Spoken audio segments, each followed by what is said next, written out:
मंगल गान करहि बर भामिनी, भय सुख मूल मनोहर जामिनी। रचई बाण शब काहू पाए, स्वर्ग सुगंध भूषित छवि छाए। अब आगे सुंदर स्त्रियां जो है मंगल गान कह रही हैं। वह रात्रि सुख की मूल और मनोहारिणी हो गई। सबने आचमन करके पान खाए और फूलों की माला, सुगंधित द्रव्य आदि से भूषित होकर सब शोभा से छा गए।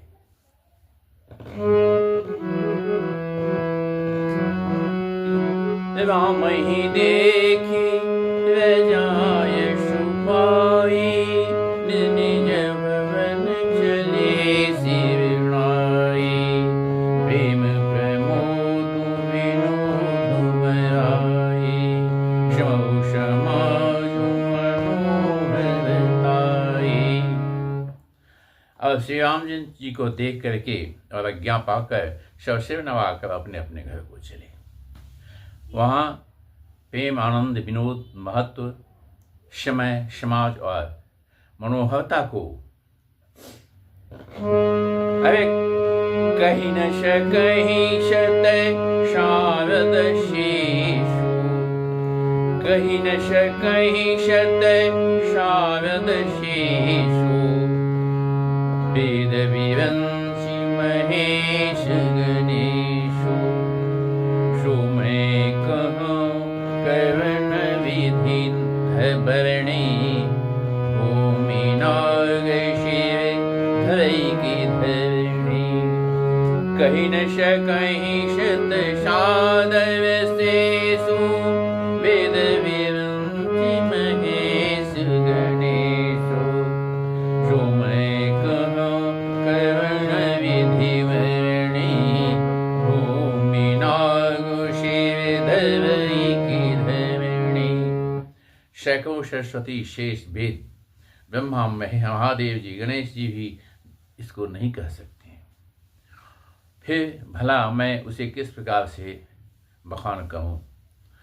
कहीं केंचुआ भी धरती को सिर पर ले सकता है?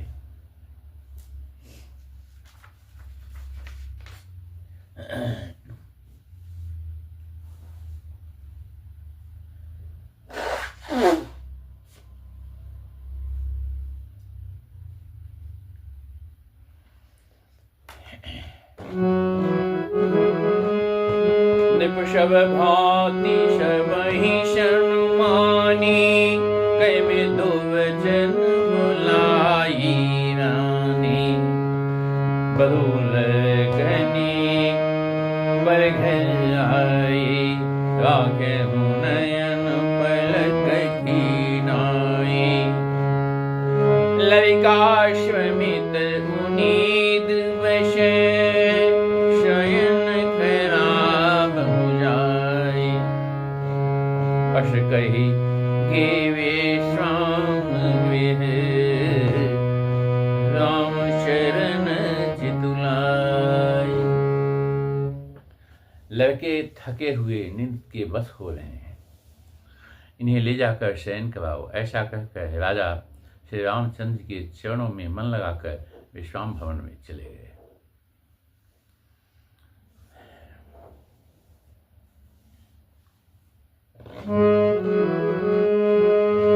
भूप वचन सुनि सहज सुहाए, जमित कनक मणि पलगन साए। सुभग सुरभि पै मेन समाना, कोमल कलित सुपेदी नाना। राजा के स्वभाव से ही सुंदर वचन सुनकर रानियों ने मणियों से जड़े हुए स्वर्ण के पलंग बिछवाए। गद्दों पर गौ के दूध के फेन के समान सुंदर एवं कोमल अनेकों सफेद चादरें बिछाई गई। उपवर हरण भरणी न जाहि, जग सुगंध मणि मंदिर माहि। रतन दीप सुठी चारु दोआ, कतन बनई जान रही जुआ। सुंदर तकियों का वर्णन नहीं किया जा सकता। मणियों के मंदिर में फूलों की मालाएं और सुगंध द्रव्य सजे हैं। सुंदर रत्नों के दीपकों और सुंदर चंदोवे की शोभा कहते नहीं बनती। जिन्होंने उन्हें देखा हो वही जान सकता है। सेज रुचि उठाए समेत पलंग पौठाए। अज्ञान पुनि पुनि भाइन दिन्हे निज निज सेज शयन किन्हे। इस प्रकार सुंदर सज्जा सजाकर माताओं ने श्री रामचंद्र जी को उठाया और प्रेम से पलंग पर पौढ़ाया। श्री रामचंद्र जी ने वाह वाह भाइयों को आज्ञा दी। तब वे भी अपनी अपनी सज्जाओं पर सो गए। देखे श्याम मृदु मंजुल गाता, कैश प्रेम वचन शर्माता। मार्ग जात भयावन भावी, के विधि खात थार कामारी। श्री राम जी के श्याम सुंदर कोमल अंगों को देखकर सब माताएं प्रेम से वचन कह रही हैं। हे तात, मार्ग में जाते हुए तुमने वही भयावनी ताप की राक्षस को इस प्रकार से मारा। घोर निशाचर विकट भट, समर्गन ही नहीं काहू। मारे सहित सहाय किमी, खल मारे जसुआहू। बड़े भयानक राक्षस जो विकट योद्धा थे और जो युद्ध में किसी को कुछ नहीं गिनते थे, उन दुष्ट मारीच और सुबाहु के सहायकों सहित तुमने कैसे मारा। मुनि मुनि प्रसाद वलितात तुम्हारी, इस अनेक कर भेटारी। बख रखवारी करी तुम भाई, गुरु प्रसाद सब विद्या पाई। हे तात, मैं बलैया लेते हूँ। मुनि की कृपा से ही ईश्वर ने तुम्हारी बहुत सी बलाओं को टाल दिया है। दोनों भाइयों ने यज्ञ की रखवाली करके गुरु जी के प्रसाद से सब विद्याएं पाई। मुनि किए तभी लगत पग धूई, कीर्ति रही भुवन भरी पूरी। कमठ पीठी पवि कूट कठोरा, नृप समाज शिव धनु तोरा। चरणों की धूलि लगते ही मुनि पत्नी अहल्या तर गई और विश्व भर में यह कीर्ति पूर्ण रीति से व्याप्त हो गई। कच्छप की पीठ वज्र और पर्वत से भी कठोर शिव जी के धनुष को राजाओं के समाज में तुमने तोड़ दिया। विश्व विजय जसु जानकी पाई, आए भवन व्याहि सब भाई। सकल अमानुष कर्म तुम्हारे, केवल कौशिक कृपा सुधारे। विश्व विजय के यश और जानकी को पाया और सब भाइयों को ब्याह कर घर आए। तुम्हारे सभी कर्म अमानुषी हैं, मनुष्य की शक्ति से बाहर हैं, जिन्हें केवल विश्वामित्र जी की कृपा ने सुधारा है और संपन्न किया है। आयुषु फल जग जन मुह मारा, देखी तात विदु बदन तुम्हारा।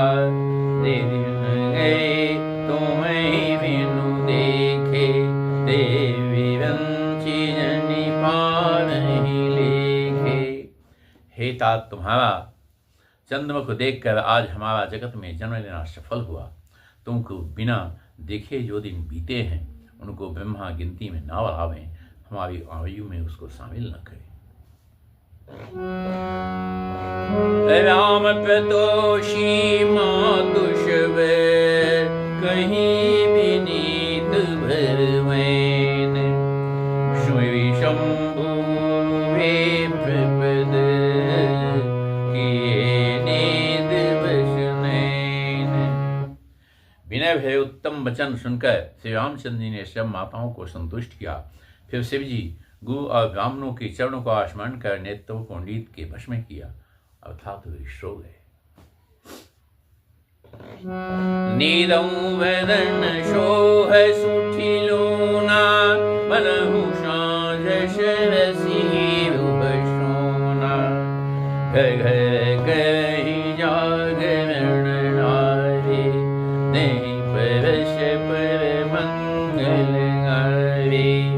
नींद में भी उनका अत्यंत कोमल सलोना मुख था, ऐसा शोभ रहा था मानो संध्या के समय का लाल कमल शोभ रहा हो।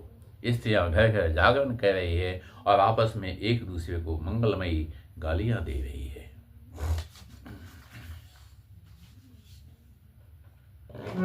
पुरी विराजती राजती रजनी रानी कहीं बिलोक मुचजनी। सुंदर वधुन शासन सोई परिकर्ण जनु शिर मनि रानियां कहती हैं, हे सजनी देखो आज रात्रि की कैसी शोभा है, जिसे अयोध्यापुरी विशेष सुशोभित हो रही है। यूँ कहती हुई सासुएं सुंदर बहुओं को लेकर सो गई, मानो सर्पों ने अपने सिर की मणियों को हृदय से में छिपा लिया है। प्रातः पुनीत काल प्रभु जागे अरुण चोर वर बोलन लागे।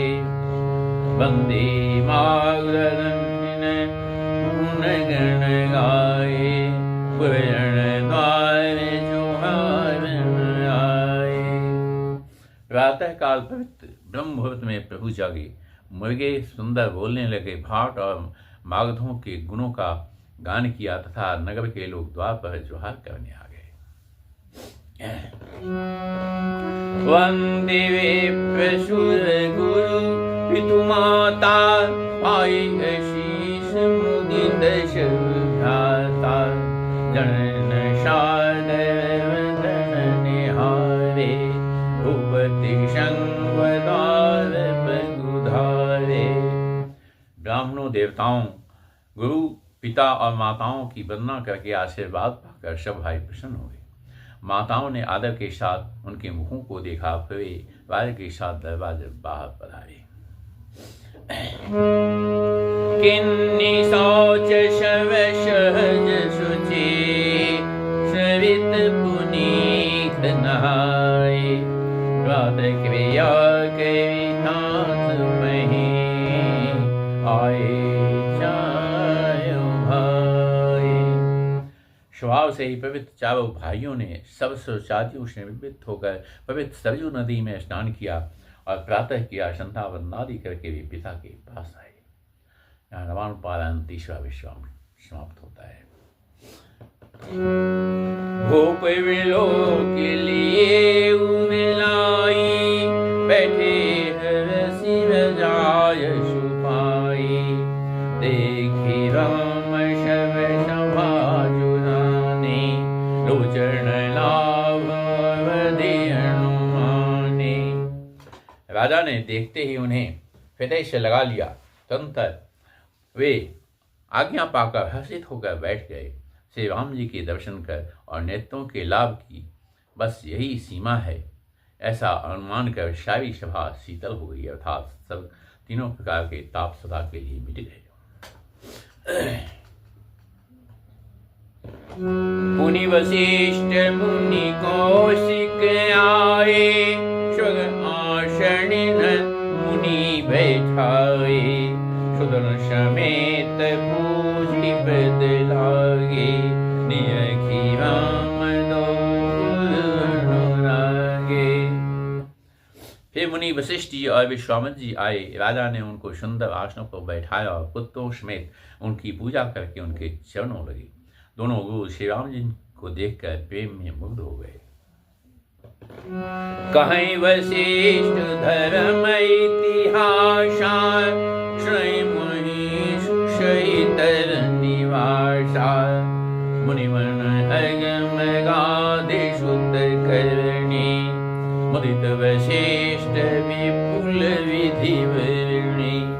वशिष्ठ जी धर्म के इतिहास कह रहे हैं और राजा वनिवास सहित सुन रहे हैं, जो मुनियों के मन को भी अगम्य है। ऐसे विश्वामित्र जी की करनी को वशिष्ठ जी ने आनंदित होकर बहुत प्रकार से वर्णन किया। बोले वामुदेव शव साची कीर्ति कलित लोक दिहुमाची सुनि आनंद भयउ शुभ काहू राम लखन अधिक उछाहू। वामदेव जी बोले, ये सब बातें सत्य है। विश्वामित्र जी सुंदर कीर्ति तीनों लोकों में छाई हुई है। यह सुनकर सब किसी को आनंद हुआ। श्री राम लखन के हृदय में अधिक उत्साह आनंद हुआ। मंगल मोदय उछाह नित जाहि दिवस यही भांति उमंग हृदय आनंद भरी अधिक अधिक अधिकाते। श्री शोधि कल कंकन छोरे मंगल मोद विनोदन थोरे निघनव सुख सुर देखी सिहाही अवध जन्म जा जय विधि पाही। विश्वामित्र चलन नित चहि रामश प्रेम विनय वस रहि दिन दिन शय गुण भूपति भाऊ देख शरार मुनि राऊ। विश्वामित्र जी नित्य ही चलना चाहते हैं, पर श्री राम जी के स्नेह और विनय वश रह जाते हैं। दिनों दिन राजा का शुभ्र भाव प्रेम देखकर महामुनिवाद विश्वामित्र जी उनकी सराहना करते हैं। मांगत विना राऊ अनुरागे सुतन समेत ठाढ़ भी आगे नाथ सकल संपदा तुम्हारी मैं सेवक समेत सुत नारी। अंत में जब विश्वामित्र जी ने विदा मांगी तब राजा प्रेम मग्न हो गए और पुत्रों सहित आगे खड़े हो गए। हे नाथ, यह सारी संपदा आपकी है, मैं तो स्त्री पुत्रों सहित आपका सेवक हूँ। ऐसा प्रार्थना किया दशरथ जी ने।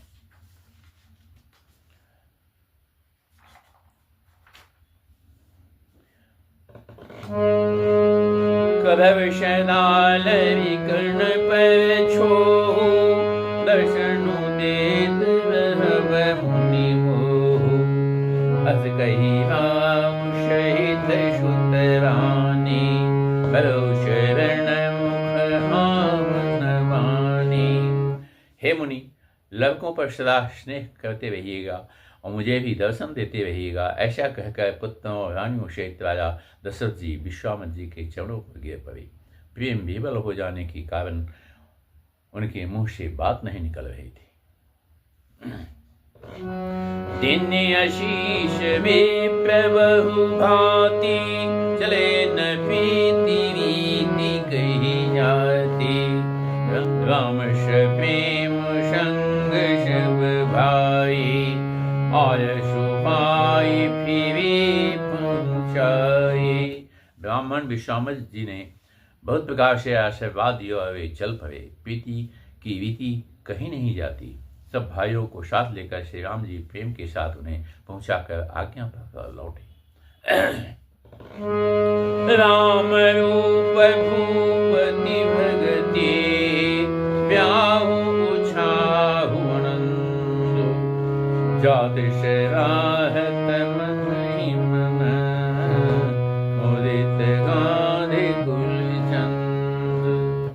गांधी कुल के चंद्रमा विश्वामित्र जी बड़े हर्ष के साथ श्री राम जी के रूप राजा दशरथ की भक्ति विवाह और सब के सब उत्साह आनंद को मन ही मन सराहते जा रहे हैं। वामदेव रघुकुल गुर ज्ञानी, भय गाति सुत कथा बखानी। सुनि मनि सुजय सुमन मन राव, बढ़त आपन पुण्य प्रभाव। वामदेव जी और रघुकुल के गुरु ज्ञानी वशिष्ठ जी ने फिर विश्वामित्र जी की कथा बखान कर कही। मुनि का सुंदर यश सुनकर राजा मन ही मन अपने पुण्यों के प्रभाव का बखान करने लगे। बहुरे लोग जाय सुभयउ, सुदर्श समेत नृपति गृह गयउ। जह तह राम ब्याहु सब गावा, शिष पुनीत लोक तिहु छावा। आज्ञा हुई तब सब लोग अपने अपने घरों को लौटे। राजा दशरथ जी भी पुत्रों सहित महल में गए, जहाँ तहाँ सब श्री राम जी के विवाह की गाथाएं गा रहे हैं। श्री रामचंद्र जी का पवित्र श्रेयस तीनों लोकों में छा गया। आए ब्याही राम घर जब ते, बसै आनंद अवध सब तब ते। प्रभु विवाह जस भय पूछाहु, शगैन वर्ण गिवाहि नाहु। जब से श्री रामचंद्र जी का विवाह करके घर आए हैं, तब से सब प्रकार का आनंद अयोध्या में आकर बरसने लगा। प्रभु के विवाह में जैसा आनंद उत्साह हुआ, उसी सरस्वती और शंभू के बाद अशेष जी भी नहीं कर सकते। अरे आए ब्याही राम घर जब ते, बसै आनंद अवध सब तब ते। प्रभु विवाह जस भय पूछाहु, शगैन वर्ण गिवाहि नाहु। आए ब्याही राम घर जब ते, बसै आनंद अवध सब तब ते। प्रभु विवाह जस भय पूछाहु, शगैन वर्ण गिवाहि नाहु। कवि कुल जीवन पावन जानी, राम शेज सुमंगल खानी। ते दे मैं कछु कहा बखानी, कर्ण पुनीत हेतु निजवानी। अब श्री सीताराम जी के यश को, कवि कुल के जीवन को पवित्र करने वाला और मंगलों का की खान जानकर, इससे मैंने अपनी वाणी को पवित्र करने के लिए बहुत थोड़ा सा कुछ वर्णन किया है, कहा है, बखान कर रहा हूं। निज गिरा पावनी करण कारण, राम जसु तुलसी कहो। रघुवीर चरित अपार वारिधि, बारु कवि कौंडिल हो। उपवीत ब्याहु छाहु मंगल, सुनिय सादर गावहि। मैं देहि राम प्रसाद तेजन, सर्वदा सुख पावहि। अपनी वाणी को पवित्र करने के लिए तुलसी ने राम का यश कहा है, नहीं तो श्री रघुनाथ जी का चरित्र अपार समुद्र है। जिस कवि ने उनका पाया है, किस कवि ने पाया है? जो लोग यज्ञोपवीत और विवाह के मंगलमय उत्सव का वर्णन आदर के साथ सुनकर गावेंगे, वे लोग श्री जानकी जी और श्री राम जी की कृपा से सदा सुख पावेंगे। श्री रघुवीर विवाह शेष प्रेम गावहि सुनहि, तिन कहूँ सदा पूछाहु, मंगलाय तन राम जसु। श्री सीता जी और श्री रघुनाथ जी के विवाह प्रसंग को जो लोग प्रेम पूर्वक गाएंगे, सुनेंगे, उनके लिए सदा उत्साह आनंद ही जीवन में रहेगा, क्योंकि श्री राम चंद्र जी का जस मंगल का धाम है। माश्पायन बाबा विश्वम इति श्रीमद्वाम चैतमानसे सकलकलविध्वंसने प्रथम सोपान समाप्त बालकांड समाप्त।